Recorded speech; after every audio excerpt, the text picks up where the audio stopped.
The loneliness will fucking eat you alive and just eat you whole. And that's what it did to me in the long run. They don't know what it's like for guys like us to live every day in a life of just absolute hopelessness and despair and heartbreak, and just have such blackened hearts, souls, and minds, and just how crushed we are, how torn apart we are inside. The fact that we're dead inside internally, and nobody tries to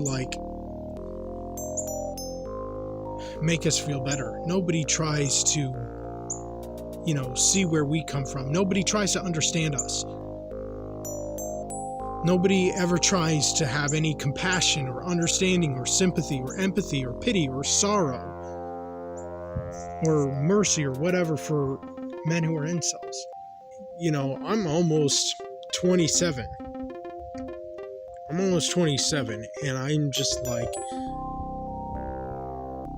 my life is over. My life has ended for a long time now.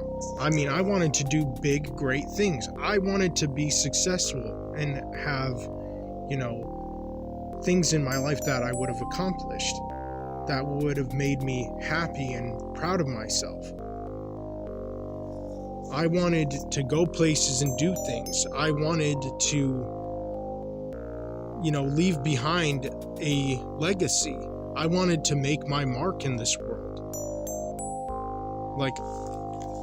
The most and main thing I wanted was to have a girlfriend since I was a teenager, that hopefully and maybe I would have eventually married by the time we would have been in our late teens or early 20s at the oldest. I don't really have any desire, longing, or yearning to want to help a society like ours. I have no desire, longing, or yearning to want to contribute or to be a part of or take part in a shitty-ass, corrupt, backwards, upside-down, twisted, just pure evil society like ours. There was a girl I was romantically involved with in high school. And I really mean romantically involved by high school standards.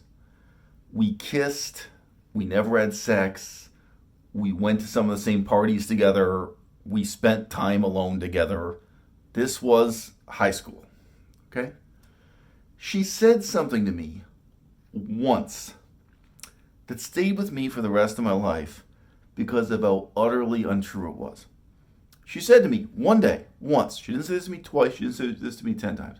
She said, all these people, our friends, our frenemies, our downright enemies, again, in a high school sense, the people we had feuds with, all these people are obsessed with who is sleeping with whom, who's friends with whom, who's enemies with whom. And just 5 years from now, none of it is going to matter. None of them are even going to remember. I've got to tell you something. 5 years later, every single one of those people, when I bumped into them, which is only once in a while, they were all still utterly obsessed with and harboring resentments about who slept with who didn't get their chance to sleep with who was friends with who. The extent to which that was untrue, I kind of suspected it and felt it at the time. And then as my university years went by after high school, and again, I didn't hang out with any of the same people, But there's another perspective I didn't have then, I couldn't have possibly had, and it's this. I didn't realize, I didn't suspect the extent to which the particular people I knew, not 90% of them, 100% of them, were really bad, despicable, evil people. Sorry, some of them ended up in jail. One of them, even though she was born rich, went on to run a scam, the absolute lowest kind of scam. I knew two girls, they were sisters, they were both involved with modeling. They went on to get involved with drugs.